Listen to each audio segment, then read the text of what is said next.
Twins World all about parenting. And we had a very good week last time. And this week we are going to discuss how to deal with your aggressive child. Emotions are the part of a human being right from the birth. And emotional regulation is a skill what we acquire throughout our life, and I would say till death we learn how to control our emotions or how to manage our emotions. And when we talk about kids, there is no regulation. It's like a very crude form of emotions will come out, and till 7 years it's fine if the child is showing all the aggressive behaviors or tantrums or throwing things here and there. It is manageable because the child is bound to be in the four walls of a house. But when the child starts going out of the house, started irritating others or destructive behavior as well obvious, it is a matter of embarrassment, and the school authorities and the parents of other children will bring a matter of concern because of our aggressive behavior of our child. These children who has issues with emotional disparities can have some kind of academic issues. That means they have a difficulty to cope up with the academics in the school, and they have a much difficult time to cope up with the classmates or to get good friends, and their attention span is also very less in this kind of children. And these children can be very destructive in nature, which is a matter of concern when the child is going into a public. Thinking about various conditions like attention deficit hyperactivity disorders, that is ADHD, or any kind of autism or learning disorders are there, this kind of behavior is very quite common. So when a child is coming up, if you're a teacher or anyone, you see a child with a very aggressive nature, we can have a query of the underlying conditions. Now let's see how to manage this kind of aggressive children. First, we need to understand that as a mother, a father, or a teacher, I should stay calm when the child is very aggressive and showing outbursts of anger or any kind of emotion. Second thing is, do not give away for them to show tantrums. And I'm giving for example, if my child, we are going for a shopping mall or they want some chocolate, they may roll over on the floor or they may stand and cry so loud the public will hear, and it's an embarrassment for us.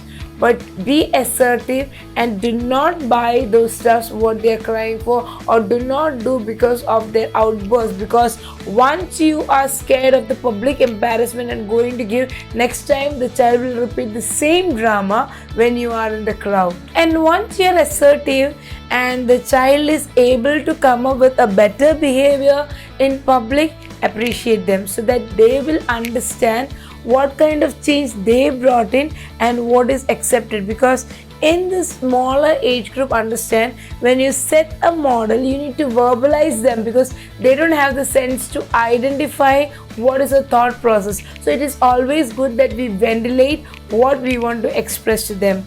Moreover, allow them to narrate or express their emotions. If they are hurt, let them speak, Mama, I'm hurt. Or if I'm angry, Mama, I'm angry because you did like this to me. It is hurting me very badly. I'm not able to control this. So this way, when the child is narrating his or her emotion, she's actually ventilating out whatever aggression or the pain or hurt what he or she has in the heart. Another point what we can think about the child's nature is, find what is his or her pattern of working and what triggers him. So identify a particular character is triggering him, that is the sibling is irritating or the way I am speaking is irritating. I can make some kind of modification and keep a call for the child. So today you don't do like this. So this way we are going to say, set the target and make sure that the child is understanding in his or her terms. And when child is able to accomplish the target what you keep him, reward him with better words, not by bribing him by giving a chocolate or something, because that behavior may not be there for a long time as long as the reward is provided at a very frequent interval. So whenever the goal is set and removing the trigger or deviating the trigger what is affecting the child, we are able to bring a better character in the child. We can think of rewarding the children for their continuous performance of good behavior. It's not you need to buy a chocolate or something. You can go to a park, or you can accompany some activities the child likes so that he also will be happy and you are also getting more time to be close with the child. And another point what we can avoid in this kind of children is being tough. Usually the culture shows that man need to be tough, man cannot cry, girls cry. So avoid this kind of toughness in this kind of children because they are already tough. So they need to actually become Milo in their behavior so that they are able to adjust with others and understand the feeling of others. In addition to this point, we can also teach our children how to be empathetic to the situation. That means someone if that particular child goes and kicks or beats or irritates another person, teach the child to think from that person's shoes so that what kind of feeling you will get if someone comes and bites you. What do you feel when someone comes and hits you and torrentially hurt you? How are you going to react? So this way of giving the child a feedback will help him to understand that his behavior is something need to be controlled. Moreover, teach the concept of self-control and make them understand being aggressive is not socially accepted behavior, so that this behavior need to be controlled by learning the skill of emotional control.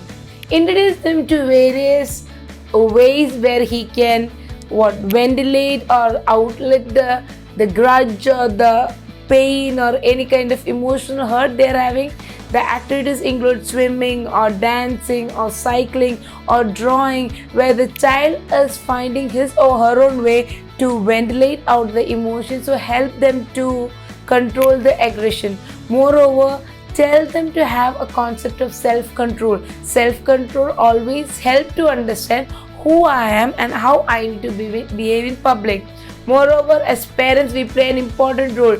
If the parents are having an aggressive behavior, why we need to scold, or we need to practice the child, or we need to make the child to practice to be calm, because parents need to change and be a role model in front of the children so that their aggression can be controlled. Moreover, avoid any kind of violent shows in the house, or do not expose the child to TV shows or anything with loud sound or any kind of aggression is there, because again it will stimulate the child. The next point what we need to focus is always make the rule of the house strict that the aggressive behavior is not entertained in the family. So these are some of the things we can use to manage the children. Along with that, one more point is when the child is in a very aggressive mode or the child is not listening to anything, we can ask them to count the numbers in the reverse manner, or tell them to sing a rhyme very loudly or run around the house. So this kind of constructive way of measurements help to ventilate, and the child can come to normality and have a routine life. So I think we have narrated most of the ways how we can manage an aggressive child. It is not an easy job. It is a practice for mother and father to bring the child to have a routine life. So hope this is a very informative session for you, may not be today or later in life, or any parents who are suffering from an aggressive child. So hope you like this session. Until we meet next time, stay happy and stay safe. Thank you.